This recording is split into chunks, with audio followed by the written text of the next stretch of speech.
अब स्थान स्थान पर अंतर होता है। जैसे एक लड़की के पिता का नाम भी हवा सिंह है और पति का नाम भी हवा सिंह है। अब स्थान स्थान पर अंतर है। जिस पिता से जन्म हुआ है उसका नाम भी हवा सिंह है, उसमें उसका भाव पिता वाला है, और जिससे उसका विवाह हुआ उसका नाम भी हवा सिंह है, उसमें उसका वहां वो पति हवा सिंह ही जाना जाता है। वही हवा सिंह नाम जो है वहां पति है। तो कहने का भाव यह है कि जो ओम मंत्र आपको प्रथम मंत्र ब्रह्म गायत्री में दिया जाता है तो वो सावित्री और ब्रह्मा का जाप है। और जब आपको सतनाम के अंदर जो नाम दिया जाता है यही नाम ये ब्रह्म का जाप है। और तत् जो दूसरा मंत्र है वो परब्रह्म का जाप है। जैसे अब तीसरा नाम लेने की होड़ सी लगी थी, सार नाम लेने की, सार शब्द लेने के लिए हमने बार बार प्रार्थना आ रही थी कि हमें सार नाम दो जी, सार नाम दो जी, तीसरा नाम दे दो जी। अच्छा भाई, अभी जेल से आए हैं, अभी थोड़ा सा अपनी व्यवस्था में बनाने में थोड़ा टाइम लगे, हमने 2-3 महीने लगे, और आपको सार नाम देंगे, अवश्य देंगे, क्योंकि ये तो आपके लिए सारा साजबाज जोड़ रखा है। अब उनको बुलाया, उनसे परीक्षा ली तो 485 में तय मेरे ख्याल में 40 पास हुए। ओ तेरा गजब हुई। अब एक तेन्यू तक लाना चाहिए, बोला जी आपने ढंग से ना बताया नाम देते समय। अरे तेरा गजब हुए, तीसरा नाम तो PhD का है। उसने कहा कि आपने केवल ये बताया था कि ये नाम ऐसे जपना है, दूसरा तत् ऐसे जपना है, आपने उतना बताया यो ब्रह्म का है, यो परब्रह्म का है। वह बोला ये सत्संग करते समय मैं बता कौन से रागनी गाया करता, यही तो बताता हूं, तुम्हारे को ये देखना था तुम्हारी बुद्धि कहाँ काम करती है। वो तेरा गजब हो। और फिर मन ने उलाना देने आपने ढंग तो ना बताया है, यह भी उलाना उठूंगा भाई। आए सत्संग में बताता हूँ, हर बार कहता हूँ कि तत् यो ब्रह्म ओम ब्रह्म का जाप है, और तत् जो दूसरा मंत्र ये पर ब्रह्म का जाप है, और तीसरा पूर्ण ब्रह्म का जाप है। और फिर भी उलाना मेरे सिर पे। और तेरा पहली क्लास की बातें करते हो बच्चे, कोई बात नहीं, इसलिए आपको बार बार बुलाया गया है और ये अभ्यास आपका होगा। तीसरा नाम देना तो परमात्मा ही देना है, और उसमें फिर आपके पास समय भी नहीं है। जैसे उस दिन 485 नाम लिखा गए थे, 285 भाग गए, 200 रह गए, 200 में थे 20-30 वो पास हुए, वो भाग्य उनके पास एक दिन और रुकने का समय नहीं था। रोहतक गए, रोहतक निकल गए उधर के उधर, कदे फिर घर के छो माजा।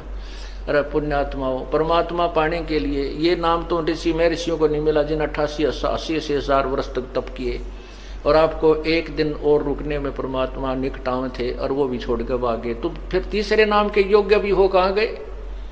अपनी नमज आप टटोल लिया करो एक आदि पर कि हम कितने योग्य हुए हैं। सार नाम अब्राहिम सुल्तान अधम बलक बुखारे का बादशाह था, उसने घर त्याग दिया। परमात्मा ने कहा था बेटा जा बेशक तो अपना राज्य भी कर, भक्ति कर। तो उसने कहा नहीं पिता, नहीं परमात्मा, अब तो बच्चे संभाल लेंगे, वो सियाने हो गए, अब उस नरक में नहीं जा सकता, और मुझे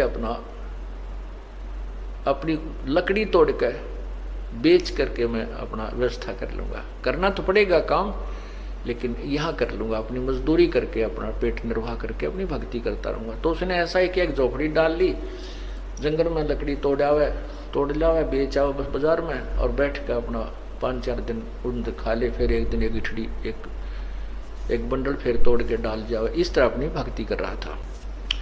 प्रथम मंत्र दिया, फिर सतनाम दिया प्रभु ने, फिर सार नाम के लिए, क्योंकि सत्संग में सुनता रहता था, फिर कहा भाई सार नाम भी दिया जाएगा, सार नाम के बिना मोक्ष नहीं हो सकता। तो वो सार नाम के लिए प्रार्थना करता था, प्रभु आपका दास सार नाम के योग्य हो गया हो तो देख ला प्रभु, कृपा करना आपके दास पर, बहुत अधीन हो गया था। परमात्मा ने कहा भी अवश्य बेटा, नाम जब तुम योग्य हो जाएगा अवश्य नाम देंगे। तो एक दिन प्रभु ने कहा भी तुमको सार नाम दिया जाएगा, आप ऐसे ऐसे उस दिन वहां आना हमारे पास आश्रम में या जैसे भी कोई स्थान निहित किया।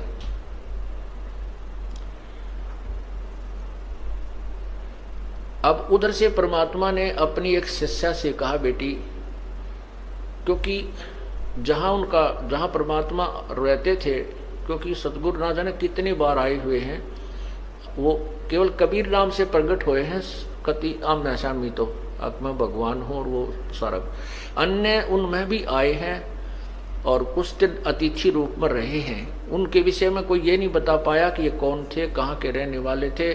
प्रश्न करा करते थे भी आप कौन हो, कहते संतों के बारे में ज्यादा नहीं खोजबीन नहीं करनी चाहिए। इस तरह वो गुप्त रूप में काफी समय तक 10, 20 वर्ष, 50 वर्ष कहीं रह जाते थे, फिर चले जाते थे, अपने अन्य रूप ना बनाकर भी आते रहे। तो वो वहाँ एक आश्रम सा बनाकर प्रभु रहा करते थे, एक झोपड़ी सी डाल के। तो वहाँ बुलाया उनको के, और उसमें प्रवेश करने से पहले 5-4 मकान आते थे और वो एक ही गली थी उसमें एंट्री करने की, और उसमें 5-4 जो मकान थे उनमें से एक मकान अपने भगत का था। तो उस लड़की से कहा बेटी, अब के ये भगत आएगा सार नाम लेने के लिए, उस दिन बता दिया, उस दिन आना, क्योंकि वो गुरु वचन पर चलता था, भगत गुरु वचन पर चलते थे, उसी दिन आना था। परमात्मा ने कहा बेटी, अब ये ऊपर से आए ना, यहाँ तेरे मकान के नीचे से गुजरे, तो इसके ऊपर एक बाल्टी गारा के कीचड़ की, पेशाब पशु भैंसा का, पशुओं का, गायों का, बकरियां का गोबर गार मिलाकर इसके ऊपर ओझ दिए, ऊपर तक उलेट देना। और इसकी फिर क्या प्रक्रिया हो, इस गारा के मिट्टी के कीचड़ के डलने के उपरांत इसकी क्या प्रक्रिया हो वो मुझे बताना, यो तुझे कैसा व्यवहार करे। तो उस लड़की ने ऐसा ही किया। इब्राहिम सुल्तान जी आ रहे थे, ये बल्ख बुखारा के बादशाह थे, जिन्होंने राज रूज त्याग करके अपना एक साधारण से व्यक्ति का जीवन जी रहे थे, भक्त का। अब जैसे आपको बताया था कि विकार मरे मत जानियो, जो भूबल में आग, बहुत अधीन था, नम्रता भी बहुत थी, आता था सत्संग में जब भी जी साहब जी सर। अब ये तो परीक्षा होगी, जब पता चलेगा हम कितने नम्र हैं, कितना क्रोध और काम और लोभ त्याग गया है, जब सामने चीज होगी जो पता चलेगा। तो वो आ रहा था, उस लड़की ने वो एक काम किया, ऊपर तक वो पूरी बाल्टी ठोक दी उसके ऊपर, और तब उसने नुक्कती ला ला करके देखा ऐसे, तो बहुत गुस्से में कहने लगा कि यदि आज मैं राजा होता तुझे वो सजा देता दुनिया देखती। तेरी आंखें फूट गई हैं क्या, आते जाते नहीं दिखाई देते तुझे। अब वो लड़की थोड़ी सी देर के बाद नहा धो कर अपने वहां भी पहुंच गई आश्रम में। तब पूछा बेटी, वो किया आपने फार्मूला प्रयोग? बिल हाँ जी किया। तो क्या क्या प्रतिक्रिया हुई भक्त की? उसको नहीं पता था कि ये कभी राजा भी था, लड़की को नहीं मालूम था कि ये राजा था, क्योंकि वो नहीं बताता था। तब उसने पूछा, लड़की ने अपने परमात्मा से, गुरुदेव से, कि हे भगवान क्या ये राजा था? तो उसने, गुरुदेव ने यानी परमात्मा ने, कबीर जी ने कहा, क्यों बेटी क्या बात है? कि जब मैंने इसके ऊपर बाल्टी डाली ना, पानी का कीचड़ डाला, तो मेरे से खुद क्रोध में कहने लगा, यदि आज मैं राजा होता, अगर आज मैं राजगद्दी पर होता, राज्य ना छोड़ा होता, तो तुझे वो सजा देता, यहाँ संसार देखता। बेटा बेटी बस यही देखना चाहूं था मैं, इसकी नब्ज देखना चाहता था, ये तीसरे नाम के योग्य हुआ है कि नहीं। ठीक है बेटी, राजा था ये, और बहुत बड़ा राजा था, इसने बहुत ही कुर्बानी की है।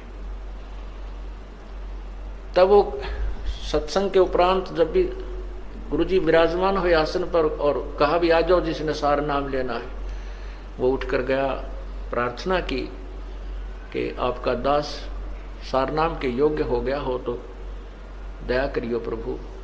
तो परमात्मा ने कहा, नहीं बेटा अभी तू राजा है, भक्त नहीं बना है। वो कहता, नहीं गुरुदेव नहीं, मैं तो बिल्कुल आपकी कृपा से, आपके कहने से ही उसी दिन से राज को त्याग दिया है मैंने।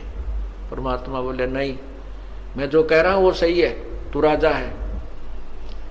और फिर कहता नहीं जी आप, नहीं जी बिल्कुल नहीं। तो कहते हैं गुरु के सम्मुख वचन नहीं कहे, सो से रहनी गहनी सुख लय। यह भी उसकी कमजोरी थी, ये कहना कि नहीं जी नहीं जी, जो गुरु जी कहे कहा जी जरूर, कोई उसको गहराई से सोचे कहां बोल रहे हैं संत। तो परमात्मा ने कहा जा बेटा, 1 वर्ष के बाद उस दिन आना, 10 ज्यादा नहीं। तब वो चला गया। वो सोच गया भाई बात कोई गड़बड़ जरूर हुई है, गुरुजी ने मुझे ऐसा कैसे कहा।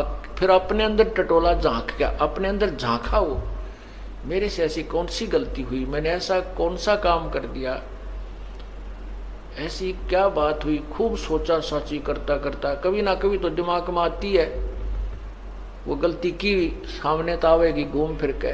तो उसके मन में आया हो ना हो उस दिन उस बहन ने कीचड़ डाला था, कहीं मैंने उसको कुछ कह दिया। फिर उसने सोचा गुरुजी को क्या पता, फिर वो काल घुमा दे। कहने का भाव यह है, 1 वर्ष में उसको इतनी तड़फ लगी, सार नाम प्राप्ति की, और ज्यादा तड़फा, रोया, ये भगवान मैं पापी आत्मा हूं, जिस परमात्मा के पाने के लिए मैंने घर भी छोड़ा, सब कुछ त्याग दिया, और वही नहीं मिला मुझे नीच को, तो ये जीवन व्यर्थ हुआ। तो बहुत विनम्र हो गया, अंतःकरण के अंदर बहुत ज्यादा विनम्रता, रोने से परमात्मा की ज्यादा भक्ति की। 1 वर्ष के बाद वो फिर उस दिन निर्धारित दिन को आया। तो परमात्मा ने कहा बेटी आज फिर वही फार्मूला करना इसके ऊपर, और इसकी प्रतिक्रिया बताना मुझे। दूसरी बार जब वो आया, बल्ख बुखारे का बादशाह उसी स्थान से गुजर रहा था, उस लड़की ने ऊपर से उसी प्रकार वह कीचड़ डाल दिया। तब वो कहता है कि, तो वो लड़की कहती है भाई साहब मैंने दिखे को नहीं, आप दिखाई नहीं दी, माफ करना, कौन हो आप, और मेरे से गलती होगी, माफ करना। कहने लगा बहन ये कोई बात नहीं, ये तो मिट्टी के ऊपर मिट्टी ही डाली है, ये 5 तत्वों का शरीर भी मिट्टी है, ये भी कुबाड़ा है, आपने इसके ऊपर कुबाड़ डाल दिया, कोई बात नहीं, नहीं ना धो लूंगा, क्या बिगड़ गया इन कपड़ों का। इतनी विनम्रता उसके अंदर आई। तब वो परमात्मा के चरणों में पहुंचा।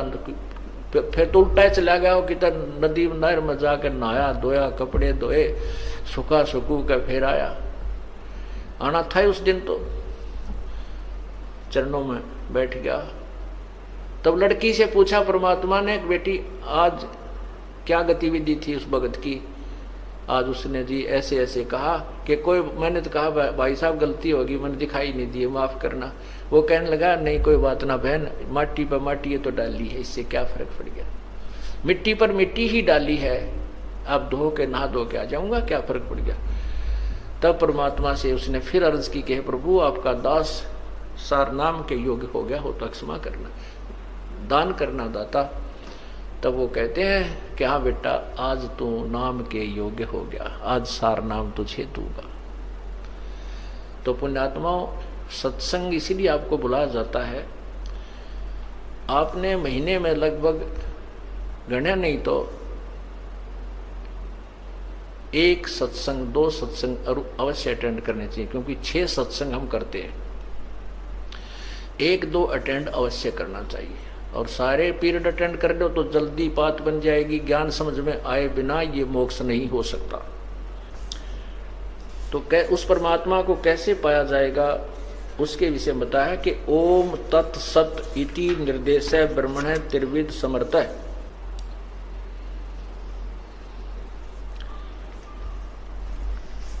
अब यहां क्या बताते हैं,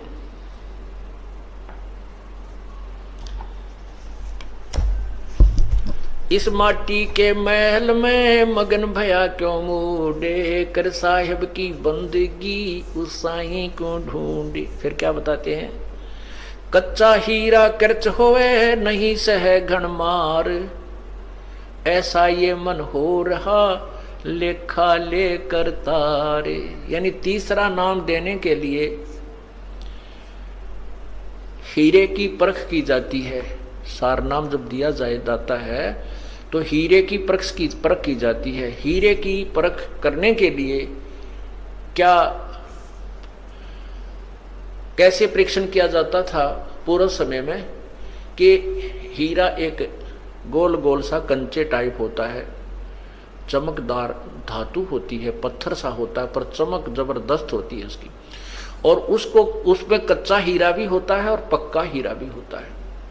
पक्का हीरा की क्या पहचान होती है कि उसको ऐरन पर रख के नीचे एक लोहे का मूसल सा गड़ा हुआ होता जमीन में, उसके ऊपर लोहार कारीगर लोहे को नीचे उस पत्थर के मोटे खंभे से पधर कर ऊपर तक घण मारता है, थोड़े मारता है, तो नीचे जो लोहा है उसको ऐरन बोल देते हैं। उस आहरण के उसके ऊपर रखकर ऊपर से घण की चोट मारते हैं पूरी जबरदस्त हीरे के ऊपर। यदि उसमें कहीं निशान पड़ जाता है तो वो कच्चा हीरा है, वो 2 कौड़ी का नहीं है। और उसके ऊपर निशान नहीं पड़ता है, पूरे घण की जबरदस्त चोट मारने से 10 मार ले तो वो पक्का हीरा है, वो अनमोल है, वो कीमती हीरा है। तो यहाँ पर जो आपकी परीक्षण की जाती है तीसरे नाम के लिए, अब ये जो था ये क्रोथा कांड जो हुआ है, इन अज्ञानियों ने तो अपने कर्म बिगाड़ दिए और परमात्मा ने हम हीरों को परखना था या गण के ऊपर धर के ऐरन पर धर के गण की चोट मार के देखी थी। जो कच्चे थे वो रह गए, पक्के थे ये हीरे न्यू के न्यू आगे, ये कोई करच नहीं हुआ, यानी उसमें कोई खरोंच नहीं आई। कच्चा हीरा करच होए और नहीं सह घन भार घन मार, ऐसा यो मन हो रहा लेखा ले करता रहे। परमात्मा जब आपका ये परीक्षण करेगा ऐसा मन होगा तब आपको ये सार नाम दिया जाएगा। अब आप जो भक्तात्मा इस कांड के बाद भी डगमग नहीं हुए, आप हीरे तो हो गए हो, इसमें कोई शक नहीं, आप हीरे हो, पर कच्चे पक्के रहे फिर परीक्षा ली जाएगी। आपको सार नाम देते समय आपको चाहे कितना ही समय आपको बार बार बुलाया जाए, आपके मन में ये नहीं आना चाहिए कि मेरे तो 10 चक्कर कटा दिए, तो फिर भी आप कच्चे हीरे हो, पक्के नहीं हो। क्योंकि डॉक्टर के पास जिस किसी का फोड़ा हो गया और डॉक्टर कहता भाई इसका चीरा देना पड़ेगा, इसमें उस फोड़े में बहुत ज्यादा पीड़ा भी हो रही है, तो मरीज कहता जी आज दे दे चीरा, मैं तो घना तंग पा रहा हूं, बहुत दुख हो रहा, पीड़ा सहन नहीं होती। डॉक्टर कहता बेटा कल आना, दवाई दे देता है। कल कहता भाई कल आना, कल भी नहीं चीरा देता, फिर कहता कल परसों आना, ये दवाई और खा। क्योंकि जब तक वो पक्का नहीं हो लेगा तब तक उसके चीरा देने से कोई यूज नहीं है। पक्का होने के बाद ही वो चीरा देकर मवाद निकाला जाएगा, तभी वो घाव भरेगा, उसका समाधान ट्रीटमेंट ऐसे ही होता है। तो ऐसे ही आपके कहने से, आपकी जल्दी करने से डॉक्टर अपनी प्रक्रिया चेंज नहीं कर सकता, करवाओ चाहे मत करवाओ। इसी प्रकार आपको कच्चे घाव में, कच्चे फोड़े में चीरा नहीं दिया जाएगा, आपको नाम दिया जाएगा। लेकिन आप जब ये दास उचित समझेगा तभी आपको नाम मिलेगा। और आप जितनी बार बुलाया जाएगा नहीं आओगे तो फिर आपको बता ही दिया, कच्चा हीरा करच होए नहीं सह घन भार, ऐसा ये मन हो रहा लेखा ले करता। तो तीसरा नाम जो है ये परमात्मा प्राप्ति का है। कैसे? पूर्ण ब्रह्म की प्राप्ति का है। सतगुरु सौदा कर वो नहीं बाद जाते है, तो सतगुरु सौदा कर वो, पूर्ण संत का सौदा कर, पूरे संत से, पूर्ण संत से अपना सौदा कर, उससे माल खरीद, नहीं तो तेरा जीवन व्यर्थ जाता जा रहा है। जिन तेरा पिंड प्राण बनाया उस साहिब से डर वो, उस साहिब से, उस परम पिता से, पूर्ण ब्रह्म से। अजप्पा जाप जपो मन बोरे है, जम किंकर से लरवो। अजप्पा जाप, ये सतनाम जो है इसको अजप्पा जाप भी कहते हैं। श्वास बाहर, श्वास उश्वास से नाम जपया जाता है सतनाम का, जिसमें 2 मंत्र हैं। एक ओम मंत्र है, ये ब्रह्म का, और तत्व मंत्र जो आपको संकेतिक मंत्र है, उपदेशी को भी बताया जाता है, वो पर ब्रह्म का। इसको श्वास उश्वास से जपया जाता है।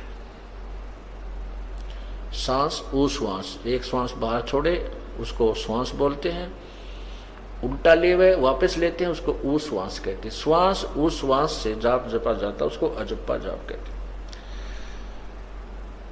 जिन तेरा पिंड प्राण बनाया उस साहिब से डरवो, अजप्पा जाप जपो मन बोरे जम के कर से लरवो।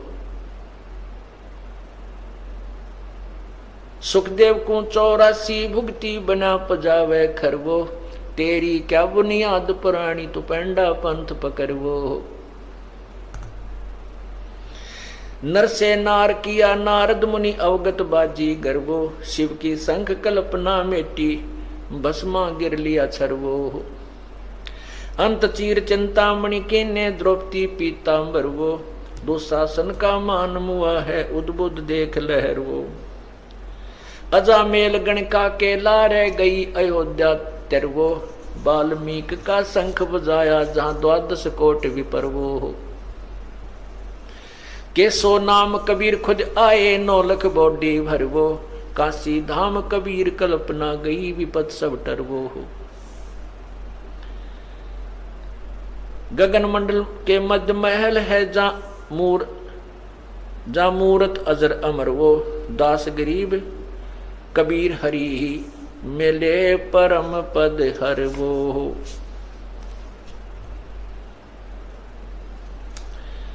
अब इसमें क्या बताया है कि सतगुरु सौदा कर वो, नहीं तो भाई बाद जात है, व्यर्थ तेरा जीवन समाप्त हो रहा है। जिस परमात्मा ने तेरा जीवन प्राण यानी तेरी आत्मा उत्पत्ति की और पिंड ये शरीर बनाकर दिया, उस परमात्मा से डर। अजप्पा जाप जपो मन बोरे जम किंकर से लरवो।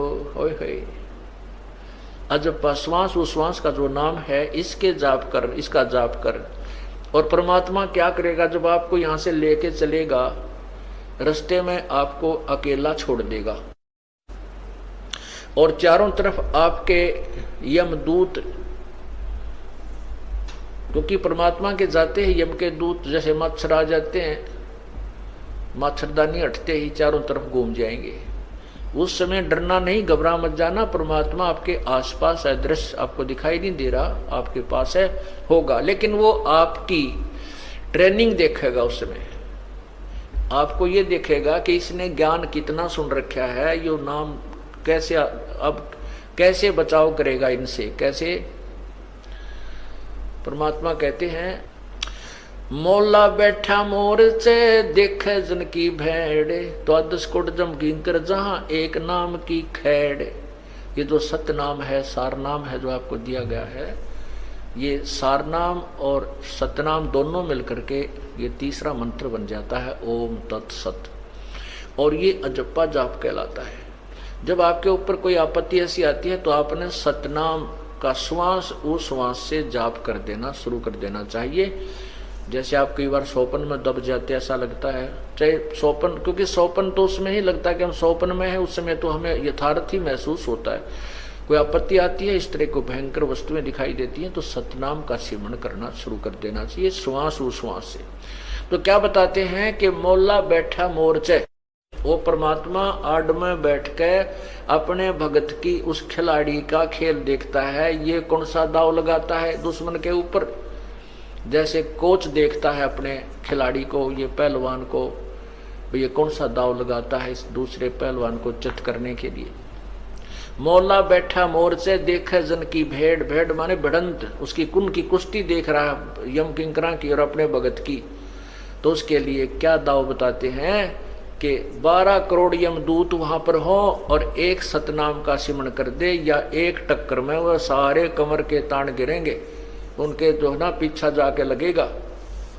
12 कोट जम के इंकर जहां एक नाम की खैड़, खैड़ माने टक्कर मारना, सुंडी में मारे दावे का टक्कर, फिर वो एकदम गिर जाए। तो ये जो आपका जो तीर है, ये श्वास वो श्वास का एक सिमरण, एक ही सिमरण के करने से कहते हैं 12 करोड़ यम के दूत इधर उधर बिखर जाएंगे, निकट नहीं आएंगे।